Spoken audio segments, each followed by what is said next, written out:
Green valley park. এটি আমার বেটা, এটি হচ্ছে আমার মামু। আমি মেলা দিন আর এটা খালু।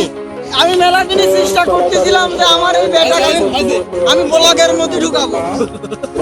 Don't forget to subscribe.